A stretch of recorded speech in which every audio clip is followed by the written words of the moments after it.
Bonjour, c'est Anne-Laetitia Béraud, bienvenue dans Tout s'explique, le podcast de 20 minutes qui parle sexualité et société. Le sucre d'orge, l'anguille de calcif, la zigounette, le robinet d'amour. Oui, nous parlons de pénis. Petit ou grand, virant à gauche ou à droite, à la fois fort et fragile, votre sexe connaît une vie plutôt fofolle. Mais parfois, c'est la douleur, la maladie, l'infection, et ça fait... Aïe aïe aïe. On parle infection et maladie du pénis avec le médecin Michel Lenoy. Il a publié Le Zizi, vous saurez tout sur cet organe mal connu chez Mango, un ouvrage bien loin du manuel de pathologie où l'on découvre entre autres des anecdotes sur les verges du monde, pourquoi il faut garder votre cigare à moustache loin du soleil, ou encore découvrir les habits du monde du pénis comme le Willy Warmer, un étui tricoté à enfiler sous un kilt. Docteur Lenoy, passons aux choses sérieuses. Quelles sont les infections les plus communes du pénis ?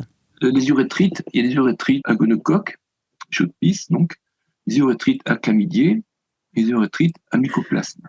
Et les urétrites, en fait, ça se traduit par un écoulement au niveau du méa, enfin de l'extrémité, et des brûlures en urinant. C'est important parce que les urétrites, bon, chez l'homme, en général, on passe rarement à côté parce que c'est très bruyant, enfin, bruyant dans le sens où il y a beaucoup de signes, ça fait très mal. Mais par contre, chez les femmes, ça peut totalement passer inaperçu. Il y a souvent très peu de signes, pas de signes du tout. Alors, d'une part, elles peuvent contaminer d'autres partenaires, puis d'autre part, chez la femme, ça peut toucher les troncs et donner des stérilités tubaires, enfin des stérilités par obstruction des troncs. Et c'est pour ça que quand on voit un homme avec une urétrite, il faut absolument qu'il contacte sa partenaire et que la partenaire se fasse examiner et traiter pour éviter des problèmes de stérilité, par exemple. L'urétrite n'est pas une infection urinaire, c'est différent. L'urétrite, c'est une infection de la portion de l'urètre qui se trouve dans le zizi. C'est pas une infection urinaire, ça ne touche pas la vessie, ça ne touche pas les uretères. C'est l'urètre, surtout la partie de l'urètre qui est dans le zizi. Ce que je vais appeler chaude pisse, parce que je ne connais pas le nom scientifique et que peut-être que c'est plus connu sous le nom de chaude pisse. Qu'est-ce que la chaude pisse ? La chaude pisse, c'est quelque chose qui est sexuellement transmissible.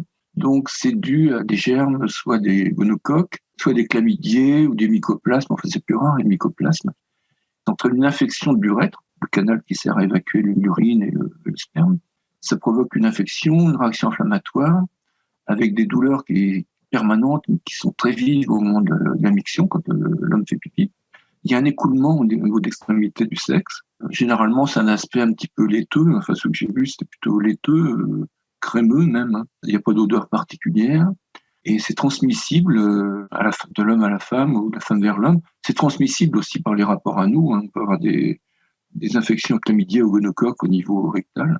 Et ça se soigne par des antibiotiques, mais de moins en moins facilement parce qu'il y a des résistances acquises qui sont de plus en plus fréquentes. Disons le deuxième bobo le plus fréquent.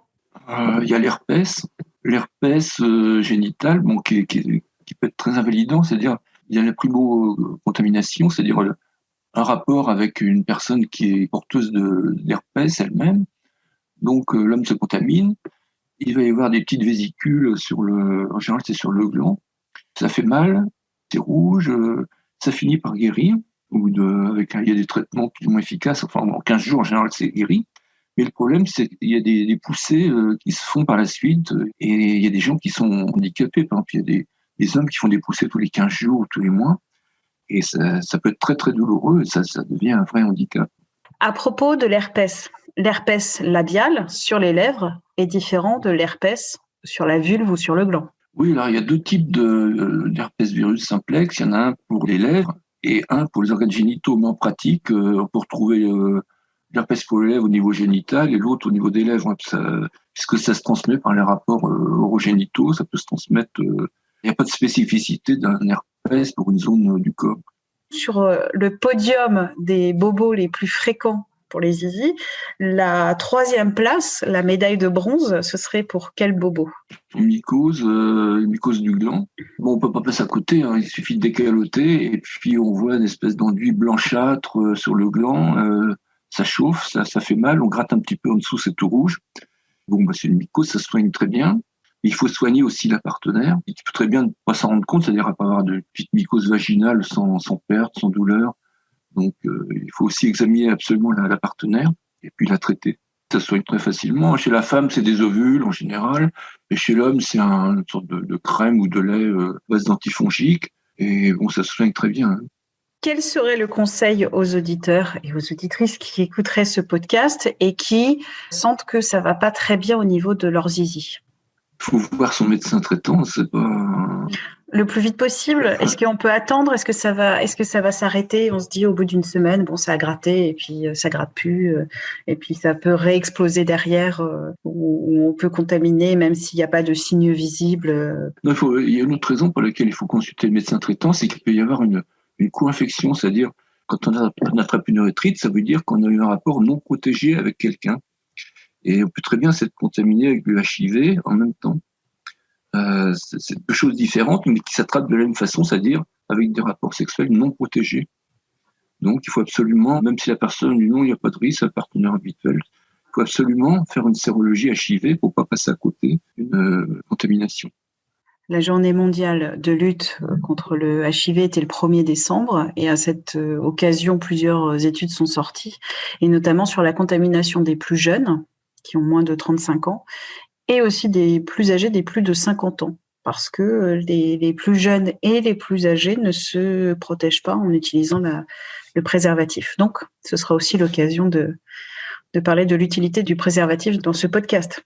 Il y a quelques années, les Américains ont fait une étude statistique et montraient qu'il y avait de plus en plus de contamination HIV chez les seniors, tout simplement parce que auparavant, il n'y avait plus d'érection, ils ne pouvaient pas se contaminer.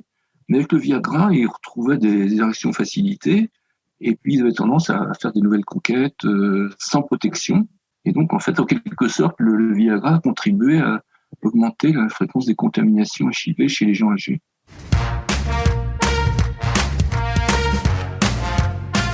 Merci au médecin Michel Lenoy pour cet entretien. Tout s'explique, c'est le podcast de 20 minutes qui parle de sexe et de société. Vous pouvez le retrouver sur toutes les applis de podcast en ligne. Vous pouvez vous abonner gratuitement, nous évaluer avec des petites étoiles et nous envoyer des idées, des commentaires, des critiques à audio@20minutes.fr. On se retrouve la semaine prochaine. D'ici là, portez-vous bien.